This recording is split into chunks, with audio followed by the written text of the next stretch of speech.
Vamos dar continuidade com a Maria Ângela, falar sobre os porta-enxertos vigorosos ao HLB. Por favor.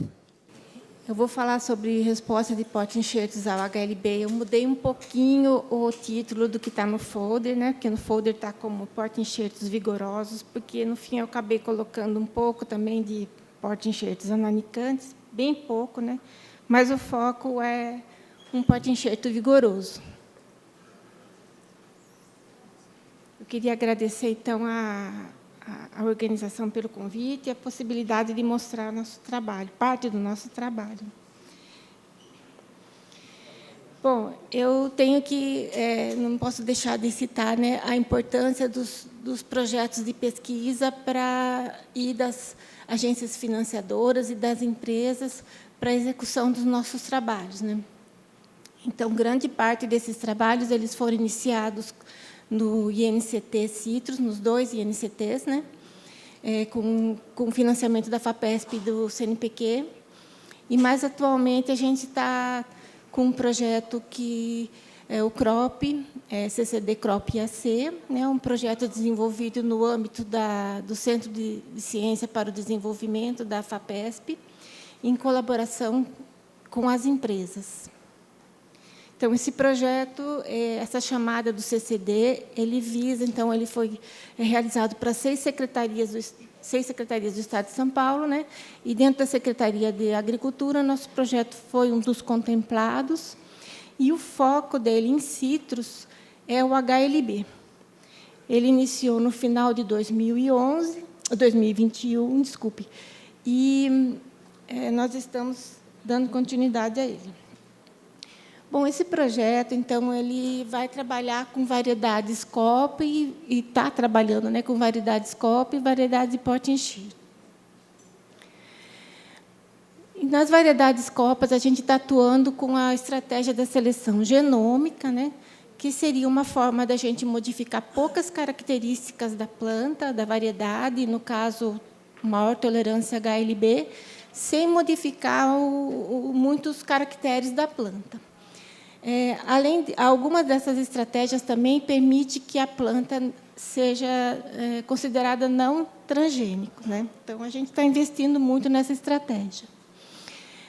Quanto aos porta-enxertos, a gente está trabalhando com porta-enxertos não geneticamente modificados, né? Resultantes do nosso programa de melhoramento, principalmente, ananicantes e semi-ananicantes, com maior tolerância ao HLB. Então, além de selecionar variedades novas, a gente também está estudando para prospectar genes, né, que poderão ser utilizados e estão sendo utilizados na edição gênica,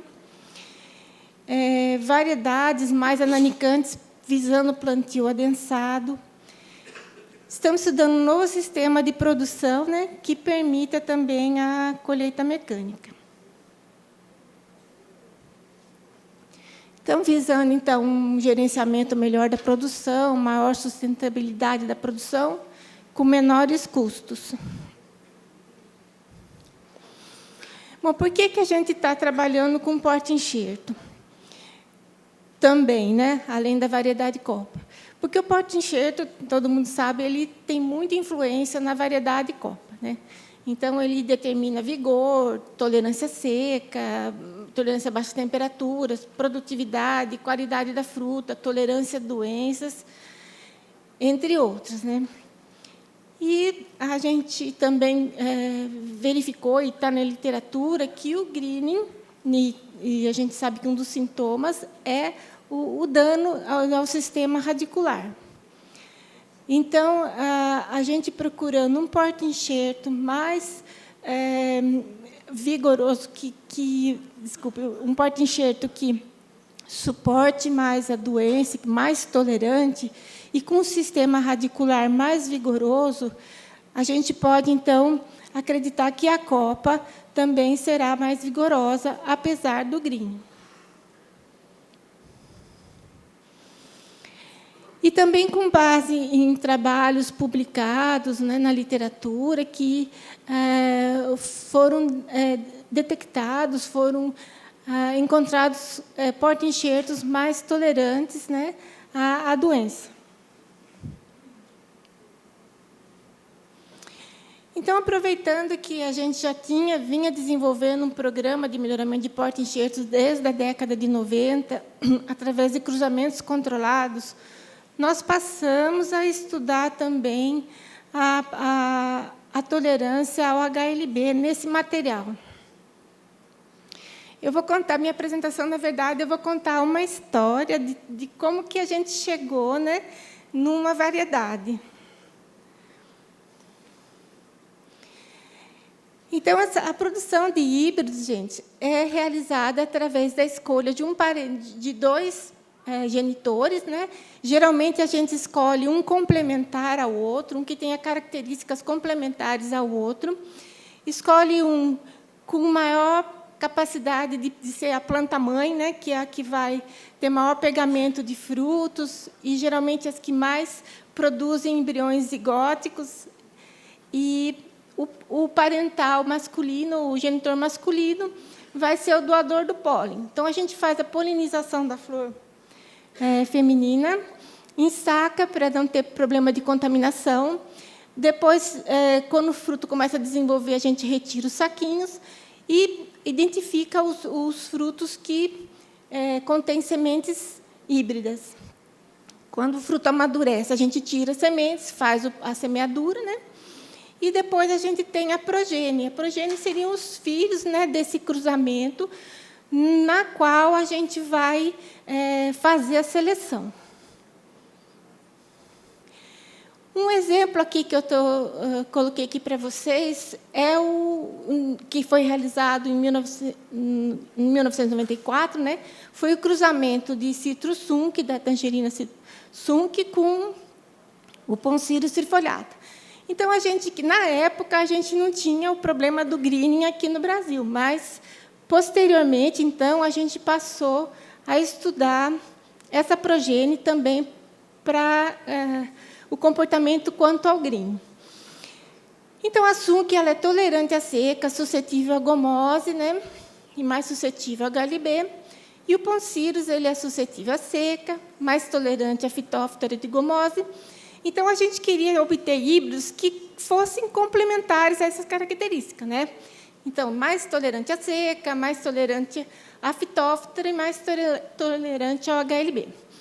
Foram produzidos 314 híbridos que a gente chama de citrandarins. Então, citrandarins, eles são híbridos, é um nome genérico para designar híbridos de microtangerinas, no caso da Sunk, que é considerada uma microtangerina, com Poncirus trifoliata.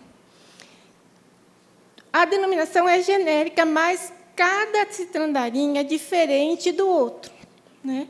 Então, a gente tem centenas de citrandarins, mas um é diferente do outro.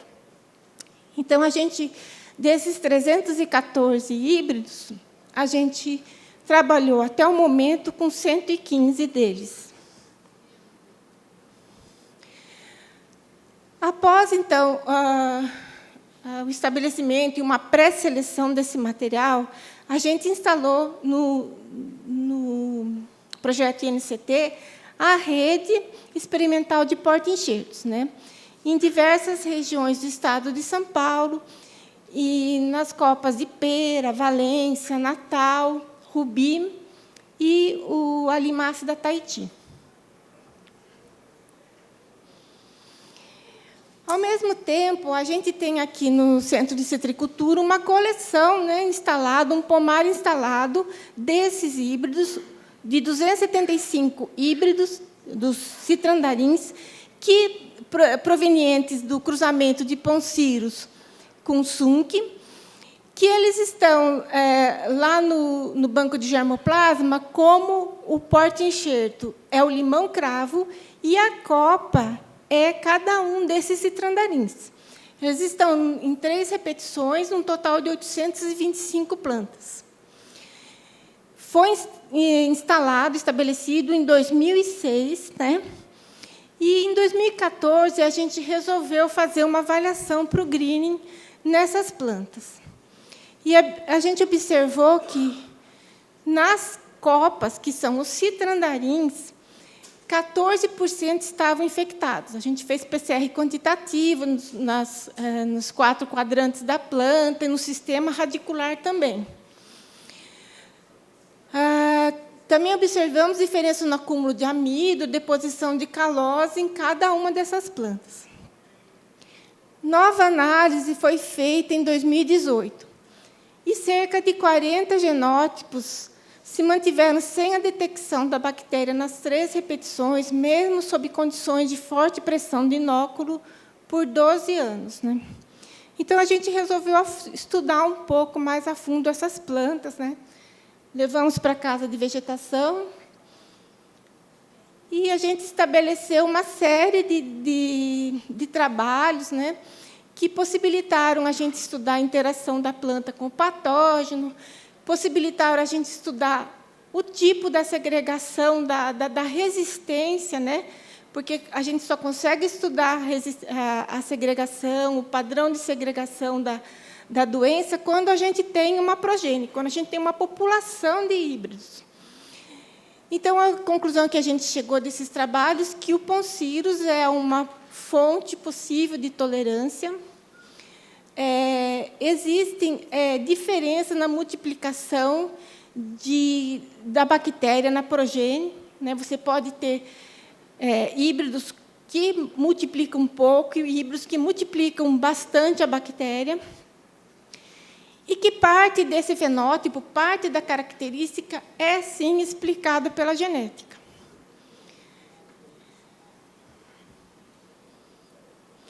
Um dos trabalhos que a gente fez foi utilizando, então, a progênie, né, em casa de vegetação agora. Né, a gente inoculou e, após 1 ano, avaliou, quantificou amido e quantificou a bactéria. Então, a gente pode ver, gente, nesses gráficos, nesses histogramas, que existe uma distribuição contínua das médias, tanto para a quantificação de amido, quanto para a quantificação da bactéria. E que a gente tem uma segregação que a gente chama de transgressiva. Isso é, você tem híbridos ali, por exemplo, ali o verde é o Poncirus, né? Os 2 genitores.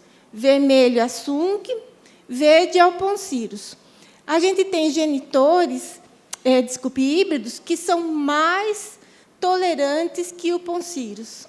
Assim como a gente tem híbridos que são mais suscetíveis do que a Sunk. É isso que a gente chama de segregação transgressiva. Então, assim, é possível, dentro do cruzamento, a gente ter materiais melhores até do que os genitores. E também a gente plotou ali naquele gráfico, né, no eixo Y está a quantidade de amido e no eixo X está a quantidade de bactéria. A gente conseguiu, então, dividir essa população em 3 grupos. O grupo em vermelho é o que tem menos bactéria e menos amido, então a gente classificou como resistente. O grupo em azul, ele é considerado tolerante, porque, apesar de ele ter um pouco mais de bactéria, ele ainda permaneceu com um acúmulo baixo de amido. Já o grupo em verde é o grupo suscetível. Ele apresenta grande quantidade de bactéria e grande acúmulo de amido. Então, às vezes, a planta ela pode ter uma grande quantidade de bactéria, mas, por alguma situação de resistência ou mesmo de morfologia, ela não acumular o amido. Então, esses resultados demonstraram que a tolerância HLB é transferida a indivíduos da progênie, sendo que alguns são mais tolerantes que o Poncirus. Diante desses dados, né, a gente, na dissertação da Thais, com orientação do Elvésio, minha orientação, foram escolhidos 14 desses citrandarins, mais os genitores, Sunk e Poncirus trifoliata, e esses 14 citrandarins foram sobreenxertados em plantas de valência naquele tamanho, em casa de vegetação, elas estavam em vasos, e essas plantas elas estavam previamente infectadas, comprovadamente infectadas com a bactéria, Candidatus liberibacter asiaticus. Nesse esquema aqui, eu mostro como que foram feitas as sobreenxertias. Então, foi realizada uma poda nessa planta e foram sobreenxertadas os 14 híbridos, né, em 22 plantas fontes, com 6 repetições e distribuição aleatória. Bom, esse trabalho resultou nesse artigo que eu coloquei aqui, e a gente observou uns dados interessantes, né? Coincidentemente, esses 4 primeiros híbridos, eles são ananicantes, né? E eles deram um resultado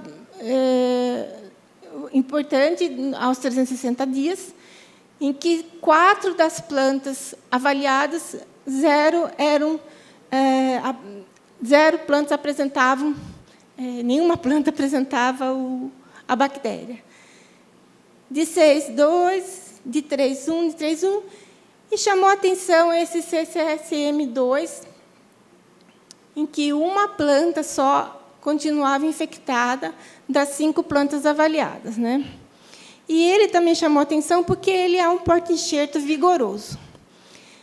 Então, a gente viu que é possível, além dos porta-enxertos ananicantes, que seria o caso daqueles 4 primeiros, mitigarem ou serem mais tolerantes, induzirem uma maior tolerância à copa, não só por conta da emissão de menor emissão de brotações, mas porque existe uma característica genética que faz com que esse material seja mais tolerante. E isso também pode acontecer com o porta-enxerto vigoroso. Então, tudo depende muito da gente passar a estudar muito bem esses materiais que a gente tem, né, disponíveis já nos bancos de germoplasma, ou mesmo os novos materiais, né? Recentemente, a gente recebeu a visita de um pesquisador americano que ele está fazendo uma série de cruzamentos e está investigando esse material. Então, a gente partiu, né, com base na seleção desse material CCSM2, a gente queria entender melhor como é que estava acontecendo se havia realmente uma maior tolerância. Então, foi montado um experimento, também na dissertação da Thais, em que foram realizados 4 tratamentos. Então, foi utilizado o porta-enxerto CCSM2 enxertado com a valência. Tratamento 2 é o swingo enxertado com a valência. O 3 é o swingo, o interenxerto de 5 centímetros do CCSM2 e a copa de valência. O 4º tratamento é o swingo, um interenxerto de 30 centímetros e a copa de valência. Então, aqui uma visão do experimento em casa de vegetação. E depois, então, foram avaliados, né?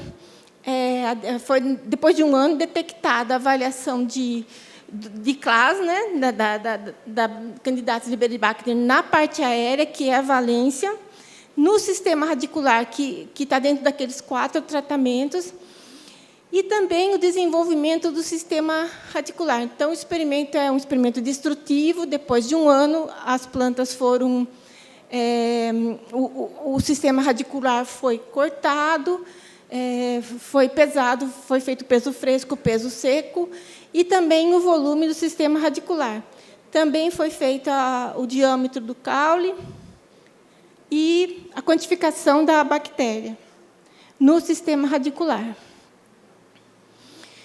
Bom, o que chamou a atenção aqui, gente, é o que o volume do sistema radicular e tanto o peso fresco do peso seco do sistema radicular foi diferente, bem diferente dos outros tratamentos na planta infectada. Então, o CCSM2 ele manteve um volume melhor, foi mais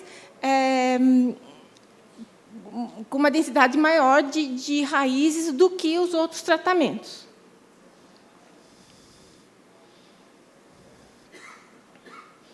Então, aqui simplificando, então aqui a gente tem a foto, né, ilustrando, né, o CCSM2 e o citromelo swingo, né.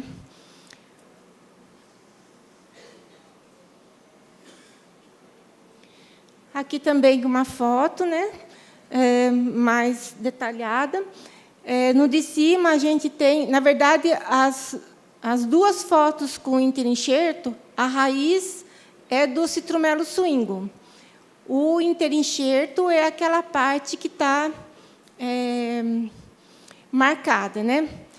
E a gente pode ver que o interenxerto não teve efeito nenhum em termos de melhorar o sistema radicular. E aqui o citrandarim CCSM2 e o citromelo swingo.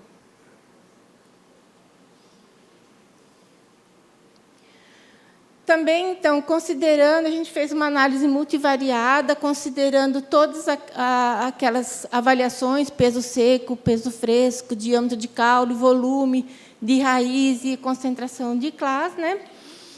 E a gente montou esse dendrograma. E o que a gente pode concluir disso é que, na análise de agrupamento, com base em todas as características avaliadas, o CCSM2 agrupou-se com as plantas não infectadas. Isso indica que, embora a valência enxertada no CCSM2 estivesse infectada, as características do sistema radicular foram mais próximas das plantas não infectadas do que das plantas doentes. Então, ele manteve o vigor do sistema radicular, mesmo estando infectado.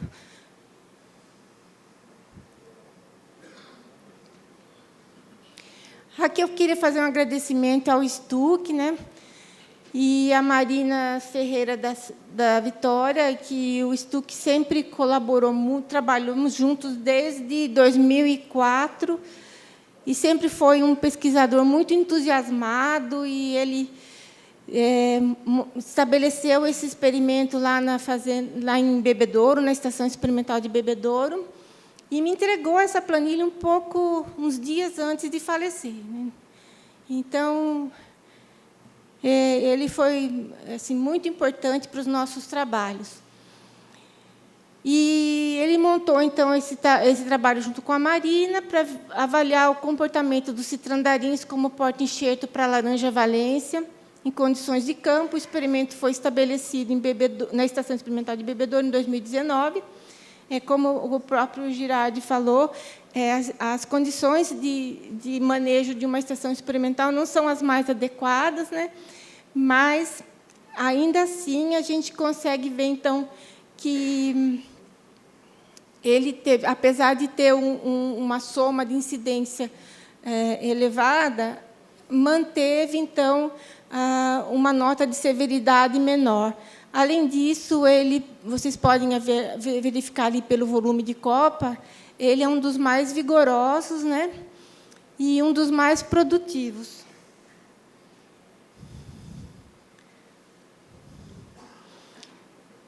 Aqui um pouco, então, realmente da nota de severidade, né? E, além disso, a gente está verificando outros possíveis potenciais porta-enxertos além do CCSM2. Também são citrandarins. Então, porta-enxerto com maior tolerância à infecção por clase, ou seja, hospedando baixo título da bactéria nas raízes e com maior densidade radicular, podem representar uma ferramenta importante no manejo do HLB. Essa é a nossa conclusão, né? Além disso, a gente fez um estudo genético, como eu falei, como a gente dispõe de uma progênie, de uma população de híbridos, a gente consegue fazer esse tipo de estudo. E a gente fez uma análise genômica, determinando os valores genotípicos. Isso é, quanto que o genótipo está influenciando nessas características, né? Então, inicialmente, antes de fazer essa avaliação, a gente já tinha selecionado esses indivíduos que agora vão fazer parte da tese de doutorado da Thais, né? Que já estão em avaliação, mas visando principalmente avaliar o efeito desses porta-enxertos na variedade Copa de Valência. Mas com esse trabalho, a gente identificou híbridos com bons resultados, mas há potencial para avaliar outros ainda com maior tolerância, porque são os que detêm o maior valor genotípico. Isso é, quer dizer que os genes estão influenciando aquela característica. Bom, gente, agora dando um apanhado um pouco geral aqui do projeto, esse projeto está em andamento e ele tem, na parte de porta-enxertos, né, além da parte de copas, a gente vai trabalhar com melhoramento genético, que é genotipagem, fenotipagem, né, prospecção de novos genes candidatos que vão ser utilizados nos trabalhos de edição genômica na copa, avaliação do desenvolvimento do sistema radicular e tolerância HLB em campo, novos híbridos já selecionados, eles já entraram na rede, numa nova rede de experimentos que estão sendo avaliados para caracteres de porte, característica agronômica e tolerância HLB, para a gente poder lançar um material elite, como exemplo, esse Citrandarim CCSM2, que está em fase de registro e proteção no mapa, e é um exemplo de entrega do projeto CCD Crop IAC.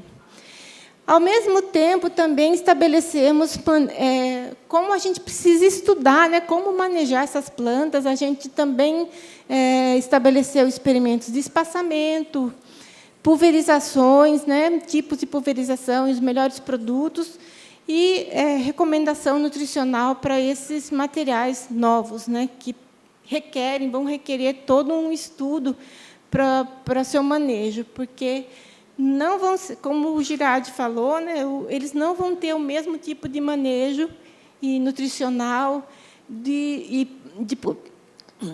pulverizações dos outros porta-enxertos. Então, gente, aqui, como mensagem final, a gente vai dizer que, combinando estratégias de porta-enxertos mais tolerantes, com copas mais tolerantes e um manejo adequado, acreditamos que ser possível alcançar uma produção economicamente sustentável em meio ao desafio do HLB. Então, eu convido vocês a visitarem, então, o site do nosso projeto e também nos seguirem nas redes sociais. E obrigada pela atenção de vocês.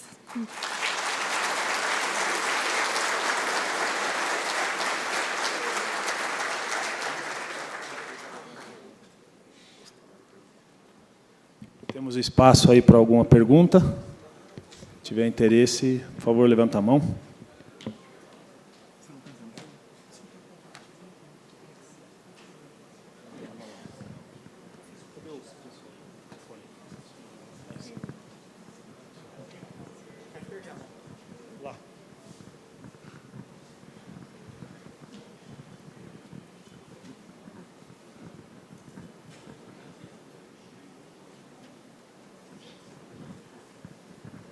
Mariângela, parabéns, ótimo trabalho.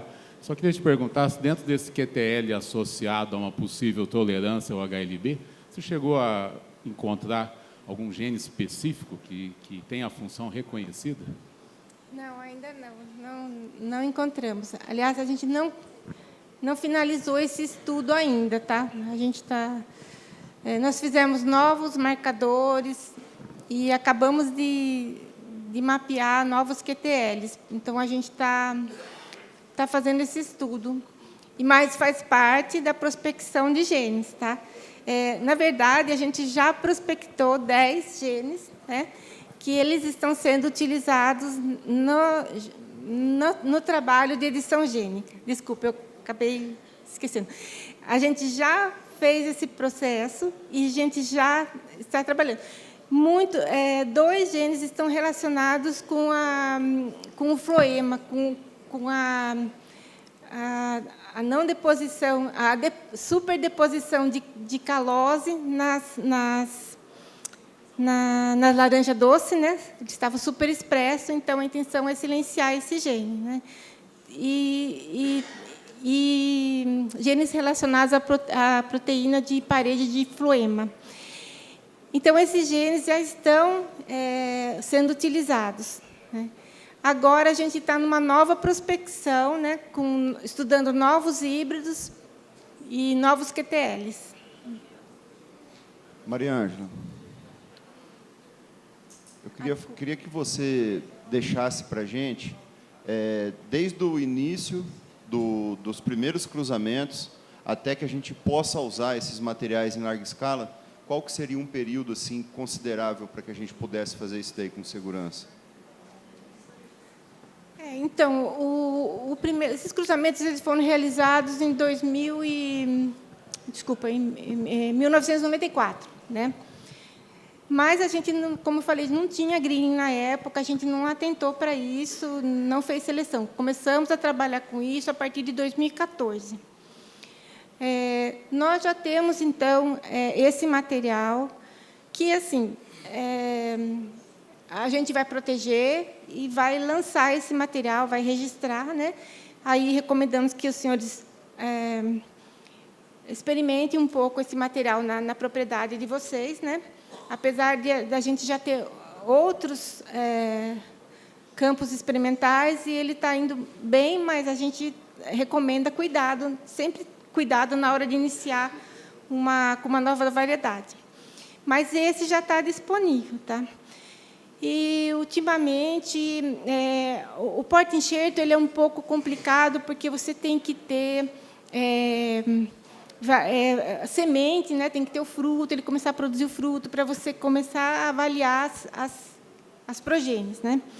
Mas existem outras técnicas, né, sobre enxertia, de multiplicação in vitro, que aceleram um pouco o processo de melhoramento.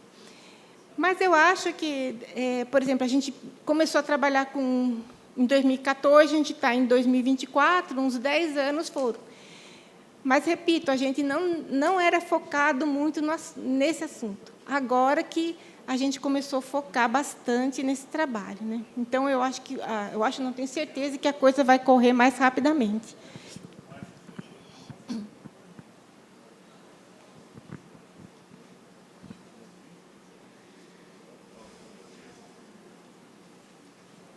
Muito obrigado, Mariângela. Parabéns pela apresentação. Depois dessas 2 palestras, a gente vê o quanto é importante a pesquisa, né, a busca, o trabalho em campo dos pesquisadores da Embrapa, do Centro de Citricultura, que trabalho importante que eles estão fazendo para dar um norte aí para a citricultura, porque muitas vezes tem produtores hoje mudando de região, mas, ao mesmo tempo, a gente tem que pensar aí os produtores de São Paulo, né, que estão nas piores regiões, aí, o que pode ser feito. E esse trabalho, pelo menos, mostra aí um caminho a ser seguido, aí, tanto a questão de porta-enxerto, novos porta-enxertos. Também temos que pensar, que nem eu estava conversando com o Eduardo, a questão do Flying Dragon, tem que ter água, mas também temos regiões que o produtor não consegue ter essa água, né? Então, o que ele pode utilizar de porta-enxerto? Então, esse trabalho com outros cavalos, pesquisa do IAC, um porta-enxerto vigoroso, isso com certeza vai dar um norte para muitos citricultores aí, para continuar na citricultura.